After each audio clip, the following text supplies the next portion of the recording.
오늘 저는 증인의 생활과 열매 맺는 생활, 이러한 제목으로 말씀을 나누겠습니다. 우리 수요예배는 우리가 어떻게 열매를 맺는 생활을 할 수 있는가? 기본적으로 우리가 복음을 전파하고 우리의 복음 전파를 통해서 그 얻은 사람을 양육 모임을 통하여 잘 그들을 주님의 일꾼으로 세워야 된다. 그럴 때 우리가 열매를 가질 뿐만 아니라 그 열매가 우리 가운데 항상 있게 될 것입니다. 그럴 때 우리 아버지는 영광을 받으실 것이요, 우리는 주님의 참된 제자가 될 것이다. 그래서 우리가 이 양육 모임을 적극적으로 해야 할 필요가 있다. 특별히 양육 모임을 갖기 위해서는 초신자, 새로운 성도들을 위해서 우리가 기본적인 양육 공과를 교재를 가지고 있어야 됩니다. 우리 한세교회는 새가족 교육을 받지요. 여러분도 그 새가족 공과 양육 교재를 가지고 항상 여러분들이 그 말씀을 처음 기본적인 구원받은 사람들에게 잘 가르치고 읽고 설명하고 같이 기도하는 그런 생활을 해야 될 것입니다. 제가 종종 그런 간증을 많이 들어요. 특별히 우리 새가족을 가르치는 이 전도사님들 이야기를, 사역자들 이야기를 들으면 항상 그 책 내용이 복음공과인데, 복음공과는요, 복음에 대한 기본적인, 주 예수 그리스도에 대한 기본적인 말씀이 기록되어 있기 때문에 이 복음 전파 가장 기본적인 구원에 대한 말씀은 가르칠 때마다 항상 새롭습니다. 복음은 기쁜 소식인데 우리가 복음을 전할 때 동일한 말씀이지만 똑같은 말씀을 매주 매 사람에게 전할 때도 우리는 동일한 기쁨을 얻게 됩니다. 그래서 우리가 기초 복음으로 이 무장되는 것이 아주 중요한 것을 여러분들이 분명히 아시기를 바랍니다. 우리가 신앙생활 할 때 우리가 열매를 맺으려면 우리는 주님의 복음의 증인이 돼야 됩니다. 실제로 우리는 당연하게 주님의 증인되기 위해서 복음 전파를 가지고 우리는 밖으로 나가서 사람을 만나야 됩니다. 사람들에게 전도지도 나눠주고 또 입으로 그들을 초청도 하고 또 아는 사람을 찾아가고 또 마음이 조금씩 열린 사람한테는 우리가 복음으로 그들에게 이야기도 할 수 있어야 됩니다. 이것이 가장 기본적인 원칙이죠. 근데 보통 우리가 복음 전도하면 사람들이 나는 외적인 일, 특별히 활동이라고 생각을 많이 하죠. 우리 밖으로 나가야 되니까, 또 전도하고 일해야 되니까. 보통 우리가 전도할 때 활동과 일이라는 개념이 많이 있지만 사실 당연합니다. 우리에게는 복음 전파를 위한 활동과 일이 필요합니다. 그러나 우리가 또 하나 확실히 알아야 될 것은 이 모든 복음 전파의 중요한 핵심은 바로 우리 안에 있는 그 생명을 흘러내보내는 것이다. 생명의 문제다. 우리가 밖으로 나가서 전도하는 일만 중심적으로 삼으면 이 생명에 대한 인식과 생명의 공급에 대한 마음이 부족하면 조금 실패를 갖게 되죠. 왜냐하면 이 모든 일들의 활동과 일들은 할 때는 좋지만 끝나고 나면 공허합니다. 모든 일이 항상 생명으로 시작하고 생명을 공급하는 믿음 가운데 활동과 일이 있어야 우리 안에 기쁨과 자유함이 함께. 그래서 항상 우리가 활동적인 일도 중요하지만 우리가 우리 안에 있는 생명을 공급하는 것이다. 생명을 따라 복음을 전파하는 것이다. 이런 인식이 우리 가운데 함께 해야 될 줄 믿습니다. 왜 그럴까요? 이 사복음서에 보면 오직 사복음서의 핵심은 우리 주 예수 그리스도십니다. 근데 우리 주 예수 그리스도에 대한 말씀이 기록되어 있는데 그분이 결국 뭐예요? 말씀이시다 하나님이 이 땅에 오셔서 때가 돼서 십자가에서 그분이 죽으시고 부활하신다. 부활하신 다음에 그 결론이 뭐냐면 그분이 결국 우리 안으로 영접되시고 우리 안에 오신다는 거예요. 이 사복음서의 핵심은 주님께서 십자가에서 우리를 위해서 죽으시고 그분이 부활하셔서 이제 성령으로 우리 안에 오셨다는 거예요. 우리와 함께 하신다는 것이 사실 사복음서의 기본적인 내용입니다. 그래서 우리가 복음서 중에서 마지막에 있는 요한복음 같은 경우에 주님이 죽으시고 부활하신 날, 제자들은 두려움 가운데 있었지만, 모든 문은 닫혀져 있었지만 우리 주님이 그들에게 나타나셨어요. 어떻게 나타날 수 있을까? 그분은 이게 문을 열고 창문을 열고 아니면 문을 열고 들어오신 게 아니에요. 그분은 그냥 문이 다 닫혀 있었는데 제자들 가운데 그분이 그냥 나타나셨어요. 짠, 나타나셨어요. 어떻게 그럴 수 있는가? 우리 인간의 지력으로는 이해가 안 갑니다. 어떻게 그분이 들어오지도 않는데 나타나셔 오셨는가? 보통 우리가 이제 우리 주님은 영이라고 말하죠. 영. 맞습니다. 우리 주님은 영이십니다.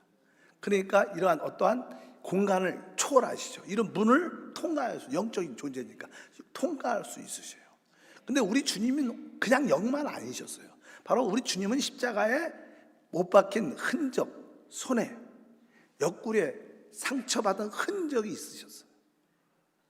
그리고 그것을 주님을 만질 수도 있었어요. 그분은 몸을 갖고 계셨는데 그 몸은 사실 이런 육신적인 옛사람의 그런 모습, 몸이 아니었습니다. 그분은 영의 몸을 갖고 있었어요. 영의 몸. 우리가 영의 몸이라는 것은 우리가 이해가 잘 안 갑니다.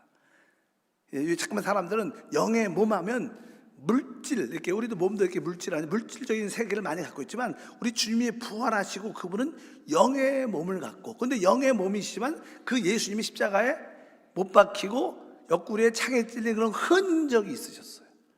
그래서 한번 옆구리를 만져봐라 이렇게도 말씀하셨어요. 그래서 그분은 특별한 놀라우신 분입니다. 그분은 영이시지만 영의 몸을 가지신 분이셨어요. 그래서 제자들이 그분을 볼 수 있었고 그분을 만질 수 있었습니다. 근데 그분이 항상 이렇게 우리 주님이 드디어 우리와 함께 다시 한번 부활하셔서 우리와 함께 하시구나, 그렇게 할 때 그분은 또 순간적으로 또 보이지 않았어요. 사라졌어요. 또 그들은 또 낙심돼서 우리 주님이 어디 계실지 너무나 고통 가운데 어려움 가운데 있을 때 주님은 또 그들 가운데 또 나타나셨어요. 그분은 있다고 생각할 때 사라지셨고 안 계시다고 생각할 때 그분은 나타나셨습니다. 그분은 놀란 그런 임재를 갖고 계십니다. 영의 몸을 가지신. 그래서 주님은 제자들과 함께 그러한 임재 가운데 함께 하셨어요. 그래서 우리가 쉬운 말로 그분은 바로 그 40일 동안 제자들 가운데 보이지 않는 임재를 훈련시키셨어요. 보이지 않는 임재. 지금 우리가 성령으로 그분이 우리와 함께 하지 않습니까? 성령으로 그분이 또 우리 안에 계시지 않습니까? 그렇기 때문에 우리는 그분은 볼 수는 없지만 우리는 보이지 않는 그 임재를 통해서 주님이 나와 함께하고 한 영이다, 이것을 분명히 아시는 줄 믿습니다. 그래서 우리가 복음서를 통해서 핵심적인 내용은 무엇이냐? 바로 그분이 죽으시고 부활하셔서 영의 몸을 갖고 제자들 가운데 함께 하신다는 겁니다. 그리고 중요한 것은 그분이 우리 안에 오셨다는 거예요. 그래서 주님이 부활하신 날 제자들 향해서 숨을 후 내쉬면서 성령을 받아라, 성령을 받아라. 그러니까 예수님이 부활하신 날 제자에게 나타나시고 성령을 받으라고 하고 제자들은 그때부터 사실 예수님을 성령으로 그들 안에 영접 모시고 있었던 거예요. 우리 예수님은 그들과 늘 함께 하셨습니다. 이제 그분이 밖에서 나타나는 게 아니라 그분이 바로 보여질 때는 바로 우리 안에서 보이는 외적인 모습으로 영의 몸을 갖고 나타나신 줄 믿습니다. 이것이 복음서의 핵심적인 내용입니다. 그렇다면 오늘 사도행전 1장 8절 말씀에 주님이 이렇게 말씀합니다. 오직 성령이 너에게 임하시면 너희가 권능을 받고 예루살렘과 온 유대와 사마리아와 땅까지 이르러 내 증인이 되리라 하시니라. 여기 보니까 내 증인이 된다, 이렇게 말씀을 합니다. 사실 우리 주님께서는 땅까지 내 증인이 되라, 이 뜻은 무엇이면 너희가 나가서 복음을 전하는 일을 열심히 해라, 이 뜻은 조금 틀리진 않지만 이 뜻이 정확하지 않습니다. 너희는 나가서 복음을 전하는 일에 증인으로 열심히 하라, 사실 그 뜻은 정확하게 아닙니다. 증인이라는 것은요, 정확하게 여기서 말하는 증인은 주님이 죽으시고 부활하셔서 우리 안에 계시고 우리는 주님 안에 있다, 이 부활의 주님을 증인. 여러분은 뭘 증거해야 돼? 복음을 전할 때 바로 주 예수를 믿으면 그분이 성령으로 우리 안에 계시고 우리도 그분 안에 있다. 이것에 대한 증인이에요. 진짜 여러분들이 이런 말을 해야 돼요. 그 남들이 보면 이상하다 할 거예요. 미쳤다 그럴 수도 있죠. 우리 하나님이 성령은 우리 안에 계시고 나도 지금 우리 안에 하나님 주님 안에 있다. 나는 이거에 대한 증인이다. 당신도 주 예수를 믿으면 하나님을 우리 안에 모실 수도 있고 이제 하나님이 우리 안에뿐만 아니라 우리도 하나님 안에 있어서 우리는 주님과 함께 생활할 수 있다. 바로 이거에 대한 증인입니다.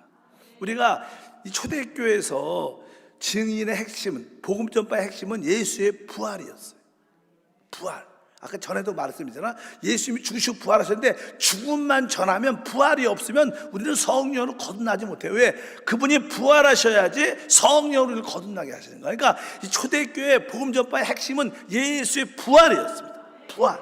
그분이 부활하셔서 우리 안에 오셨고 우리 역시 주님 안에 있다. 이거에 대한 증인이 되는 우리 한세 성도가 주님을 축복합니다. 우리 예수님의 삶을 보면 알아요. 예수님은 어떻게 사셨는가?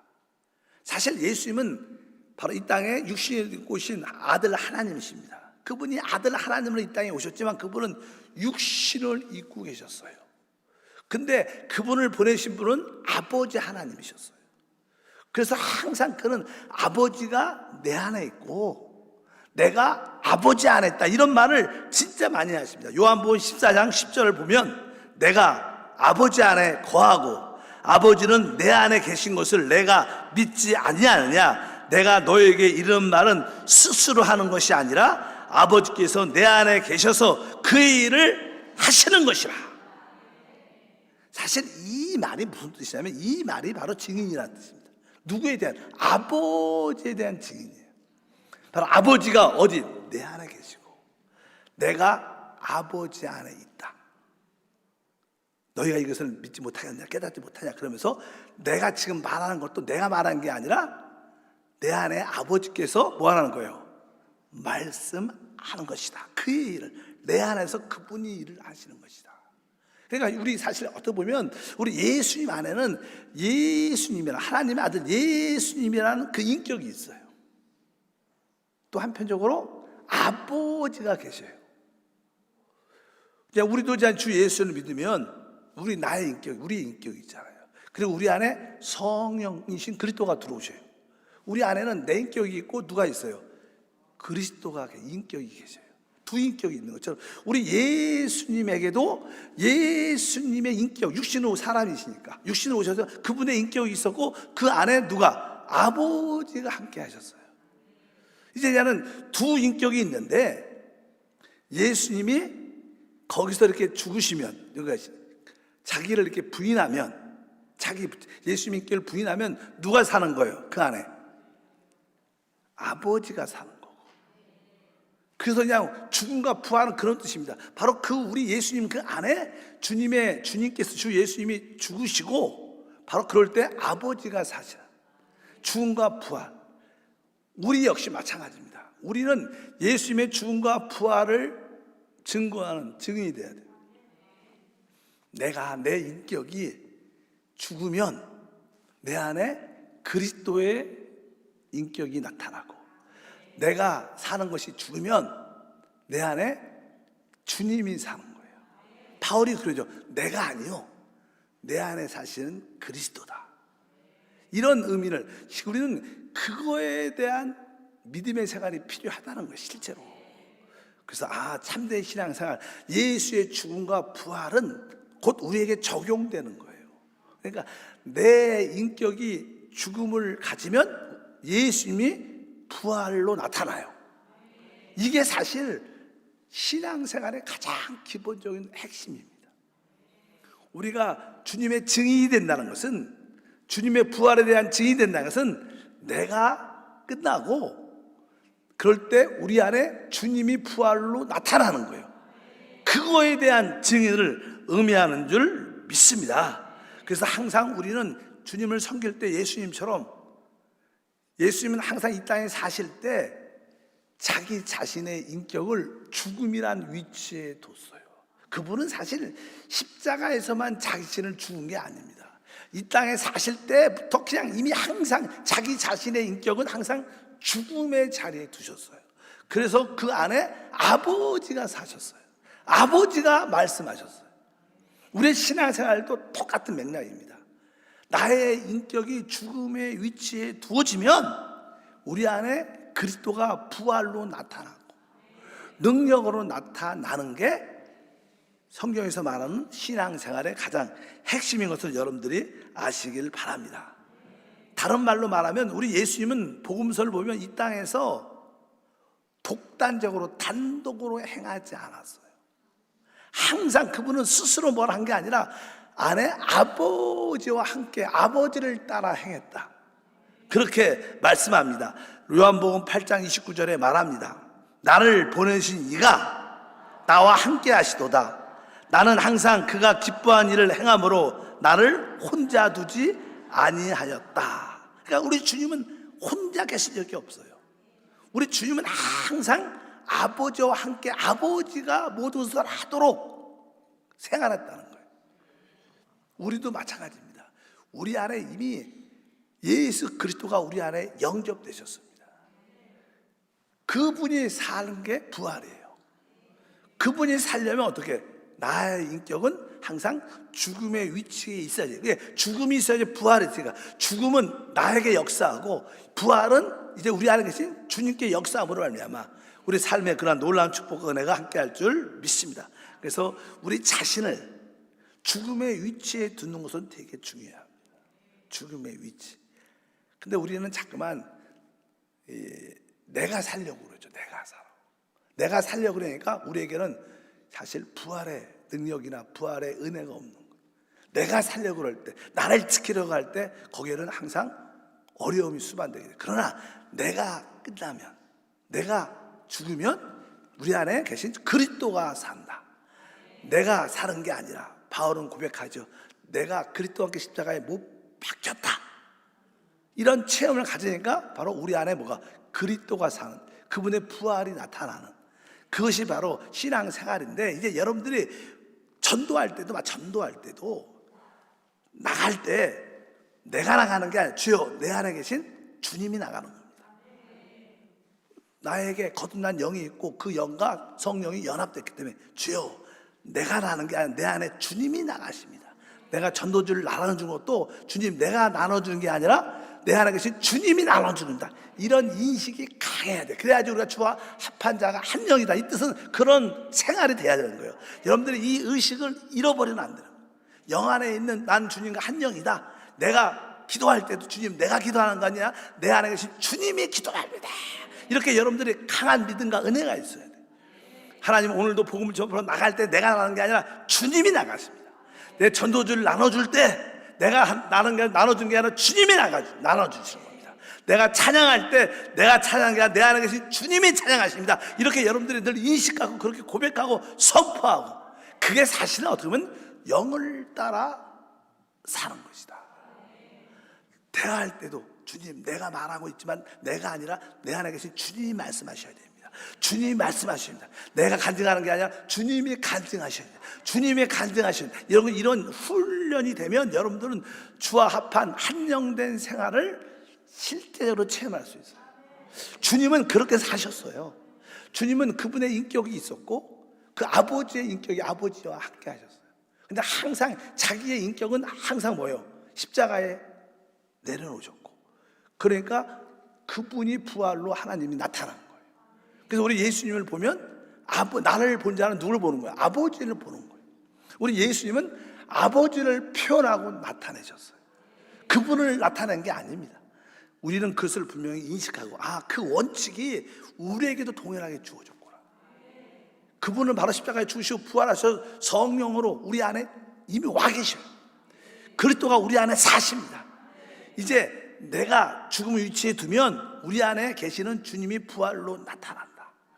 그래서 여러분들이 항상 우리 영을 따라 삶으로 그분을 인식하고 고백도 항상 주님 내가 나가는 게 아니라 내 안에 계신 주님이 나아갑니다.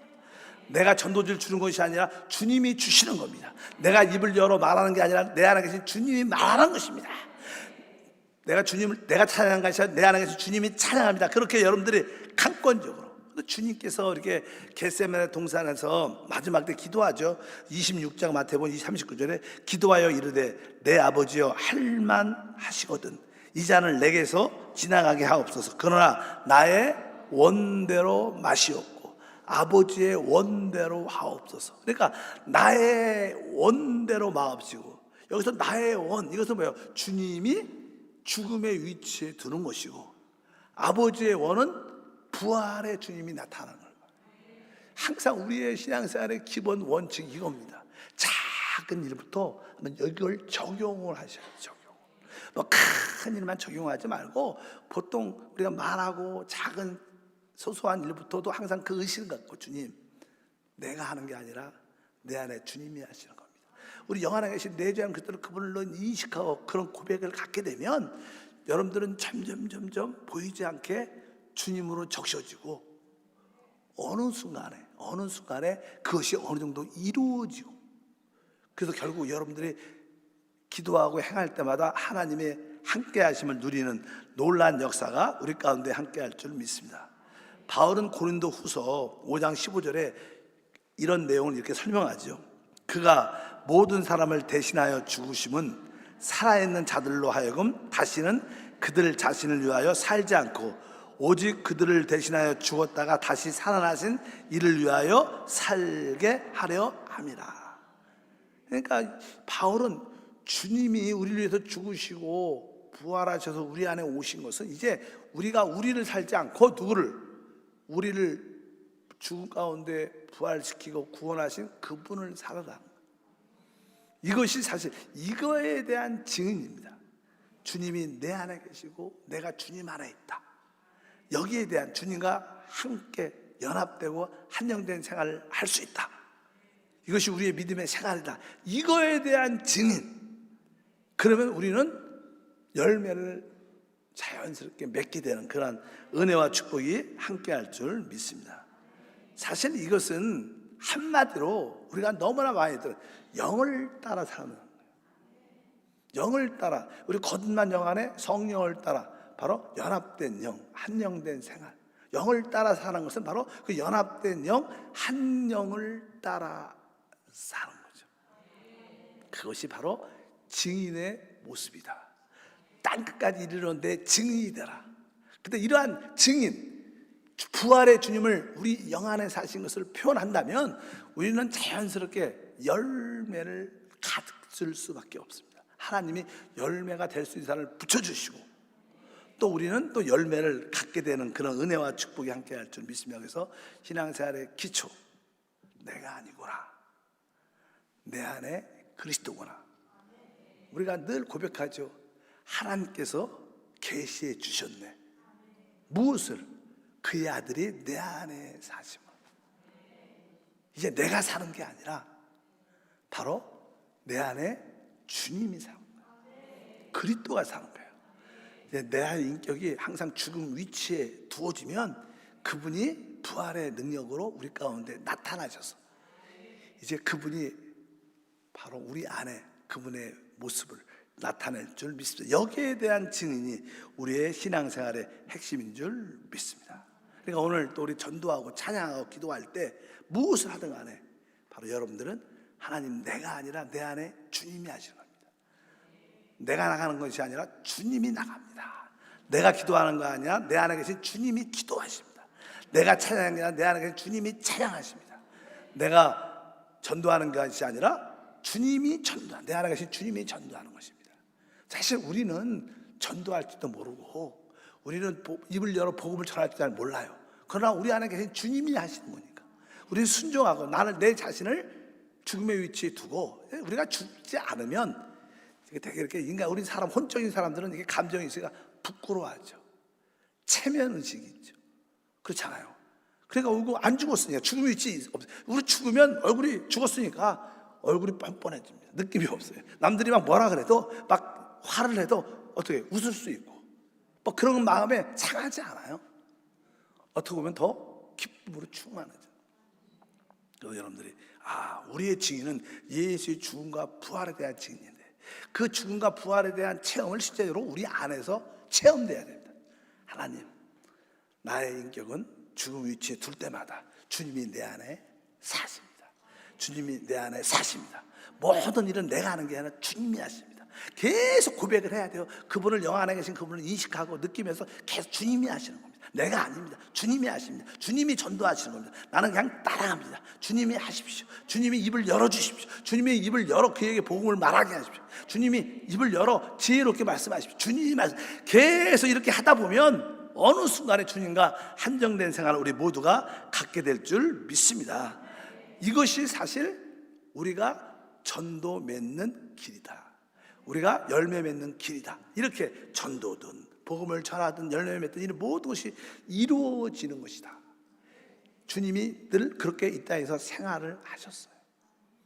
그런 것처럼 우리도 이 땅에서 바로 그 주님을 그렇게 살 때 여기에 대한 증인인 줄 믿습니다. 그래서 여러분들도 담대하게 무엇에 대한 증인이야?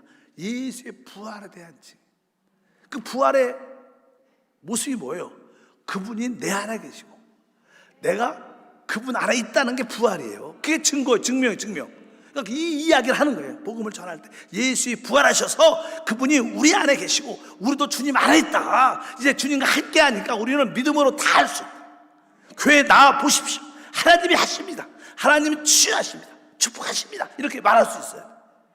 그냥 그런 얘기 안 하고 교회 오면 그건 기복신앙 같잖아요. 근데 여러분 진짜 우리는 기복신앙이 아니에요. 진짜 부활하신 주님이 내 안에, 우리가 그 안에, 우리는 그분을 말미암아 우리는 모든 것을 할 수 있다. 이것이 믿음이죠. 여러분에게 이러한 믿음이 충만하기를 바랍니다. 그리고 이렇게 믿음 생활을 계속 훈련을 하다 보면 하나님이 결국 사람을 보여주죠. 아까 우리 복음 전파는요, 사람을 만나서 억지로 믿으라고 하는 게 아니에요. 이 땅에는 하나님이 창세전에 택한 사람이 있어요. 영생을 주기로 작정한 사람들이 있어요. 우리는 누군지 모르지만 우리가 복음을 열어 말할 때 영생을 받기로 예정된 자들, 창세전에 택한 자들은 어떤 분들은 마음을 열어요. 진짜. 그리고 복음지도 받아들이고 또 그가 와서 먼저 언니 교회요? 나도 교회 가고 싶다. 이렇게 그분들이 입을 엽니다. 뭐 안 되는 사람 억지로 끌고 가라는 게 아니라 우리는 입을 열어 선포하면 됩니다. 계속 그런 마음으로 주님, 내가 아니라 주님이 하시는 겁니다. 내가 입을 선포하지만 내가 선포하는 게 아니라 내 안에 주님이 말씀 선포합니다. 내가 찬양하는 게 아니라 내 안에 주님이 찬양합니다. 이렇게 하다 보면 하나님이 한두 사람을 우리에게 보내주시기도. 그런데 그를 어떻게 복음을 짧게 전하고 구원시켜야죠. 따라하십시오. 나는 죄인입니다. 주 예수여 나를 구원하옵소서. 그럼 구원 받아요. 우리가 그냥 그 구원 기도문이 길잖아요. 못 외우지. 그러니까 그냥 가장 하나님 나는 죄인입니다. 하나님 부름 받았습니다. 주여 날 구원해 주십시오. 주 예수여 날 구원. 그러면 잘 구원받아요. 뭐 구원이 어려운가? 예수를 부르면 구원받는데. 왜? 예수는 자체 그 이름 안에 구원이라는 게 있어요. 예수 하면 날 구원하소가 포함되어 있어요. 그래서 예수를 부르면 어떻게 해요? 구원을 받죠. 그러면 그냥 그에게 지혜롭게 할 수 있다면 침례를 줘야. 침례를 교육자한테 침례를 줘. 침례. 사실 침례는 내가 세상에서 나와 하나님께 들어가는 거예요. 내 자신에서 나와 그리스도 안으로 들어가는 겁니다. 침례는 중요합니다. 하나님의 간증이니까. 그래서 그들에게 침례를 권면을 해야 돼요. 침례를 받도록 도와주셔야 돼요. 그래야지 그들의 신앙이 단단하게 다릅니다. 우리는 대부분 그동안 침례를 받았지만 왜 받는지 잘 모르고 대충 받아갖고 생각이 안 나갖고 또 한 번 받고 그러잖아요. 침례 받은 의미를 확실하게 우리는 심겨줘야 될 줄 믿습니다. 바로 우리는 죽음에서 나와 생명으로 들어가는 게 침례다. 어둠에서 나와 빛으로 들어가는 게 침례다. 사단의 권세에서 하나님 나라로 들어가는 게 침례다. 이렇게 침례의 중요성을 말하고 조만간에 침례 받도록 우리가 그를 인도해야 돼요. 그리고 그들에게 침례를 인도할 때 가장 기본적인 또 하나의 요소는 그들이 대부분 사람들은 종종 안 그런 사람도 많지만 우상을 가지고 있는 사람 많아요. 우상. 뭐 부족도 우상 중에 하나죠. 어떤 우상이 있을 때 항상 우리는 우상을 버릴 수 있도록 도와줘요. 그래야 그 사람이 어떻게 신앙의 성숙을 가질 수 있습니다. 우상을 버리지 않으면 신앙이 성장하기 거의 어렵습니다. 그래서 우리 주님은 우상을 싫어하시죠. 그러니까 우리가 침례를 주고 그들이 혹시 우상을 섬기는 거 있으면 이것을 버려야 하나님을 더 깊이 만나고 성장할 수 있다. 그래서 우상을 버리도록 우리는 도와줘야 돼요. 그런데 그러니까 우리가 보통 사람들은 술도 먹고 담배도 피죠. 그것은 부수적인 거예요. 부수적인 거. 거기에 이제는 담배도 끊고 술도 끊고 이런 말은 처음부터 할 필요가 없어요. 성령의 능력이 충만해지면 자연스럽게 버려요. 그러니까 그건 요구 대상. 그건 어떤 사람마다 기호. 어떤 사람은 내가 술을 좋아해서 술을 먹는 사람이 있고, 어떤 사람은 그것이 나쁘죠. 건강에 안 좋아. 그러나 그게 어떤 구원과 관련이 있지 않아요. 그러나 우리가 그 사람에게 구원을 받았으면 침례를 주고 우상을 버리지 않는 건 진짜 중요한 거예요. 그리고 가면 그들은 영적으로 성장하는. 그래서 여러분의 결국 뭐가 돼요? 열매가 될 수 있다. 오늘 내 증인이 될 것이다. 열매가 항상 함께 있도록 하는 길은 바로 이겁니다. 무엇에 대한 증인이냐? 예수의 죽음과 부활에 대한 증인인데, 그분의 부활은 바로 그분이 우리 안에 오신 거예요. 부활하셔서 우리가 또 그분 안에 있는 겁니다. 그분과 한영된 함을 우리는 강하게 말해야 돼요. 여러분들이 하나님이 우리 안에, 우리가 주님 안에 있음을 강하게 말하는 것이 바로 부활의 증인이 된 줄 믿습니다. 이 부활의 증인이, 부활의 능력이 나타나려면 우리 자신이, 내 인격은 죽음 위치에 두면 부활의 주님이 우리 안에서 복음 전파할 때, 기도할 때, 봉사할 때 나타나죠. 내 인격이 죽음의 위치만 있으면 그분은 다양하게 부활로 나타나요. 근데 내가 안 죽으면 그분이 부활로 안 나타납니다. 그래서 나의 인격을 끝내고 바로 그러면 주님은 자연스럽게 부활의 능력으로 우리 가운데 나타나셔서 우리의 삶의 열매가 가득하도록 역사할 줄 믿습니다. 하나님 아버지 감사합니다. 우리 모두가 이 마지막 시대에 열매를 갖도록 도와주시옵소서. 열매를 갖도록 도와주시옵소서. 주님의 죽음과 부활에 대한 증인이 되게 도와주옵소서. 만나는 모든 자들에게 담대하게 이제 주 예수를 믿으면 하나님이 부활하셨기 때문에 우리 안에 계시고 우리가 주님 안에 있다. 우린 주님과 한영된 하나 된 삶을 살 수 있다. 그럴 때 놀라운 일들이 주님을 통해서 일어남을 믿습니다. 그리고 그들에게 침례로 인도하고 그들 우상 숭배에서 벗어나도록 우리가 그들을 도와 주님의 자녀, 우리의 제자가 될 수 있도록 복을 내려 주옵소서. 주 예수 이름으로 기도합니다.